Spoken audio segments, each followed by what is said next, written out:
had a young woman come to me who was, I also, one of the things I did while I was at the university is I sponsored the pre-vet club. And University of Illinois at Chicago is a urban university, the most diverse university, I think, in the country, at the level as a Research 1 institution. And so we got a lot of people coming back for career change degrees, and they were not. We had pastry chefs in our pre-vet club, which was really good during parties and stuff. Lawyers, and this one young woman who was interested in animal behavior. And so she wanted to come see me, and so I thought we need to start looking at this stuff. And so she started developing some enrichment for baboons, and we, outside Southwest Foundation, we house more baboons than anybody in the country.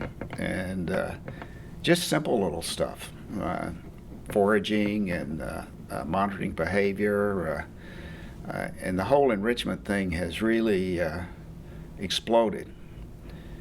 The problem with the enrichment thing and its explosion is that laboratory animal science has limited ways to publish data and even less ways to confirm data. It's not like the biomedical community. There's only a few journals.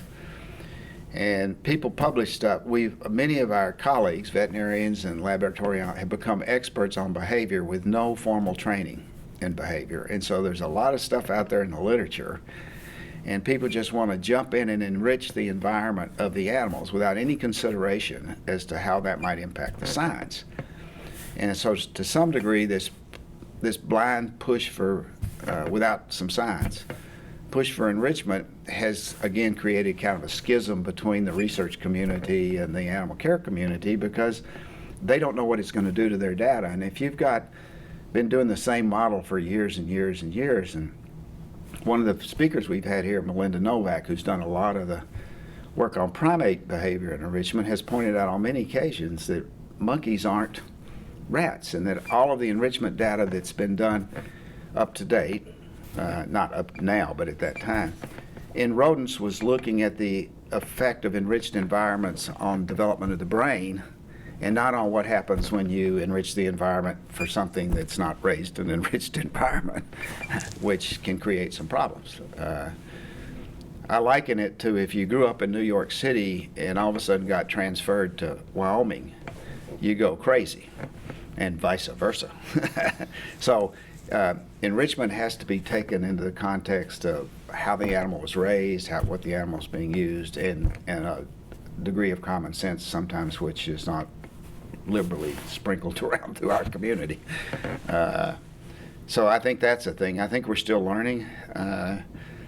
Bill White, the group at Charles River, is probably one of the best groups I've seen. I mean, they really take a scientific approach to this, and he's got a staff of young veterinarians and people that are really good in the enrichment area, and they're publishing these little booklets. So I think that's still a story that we haven't sorted out yet.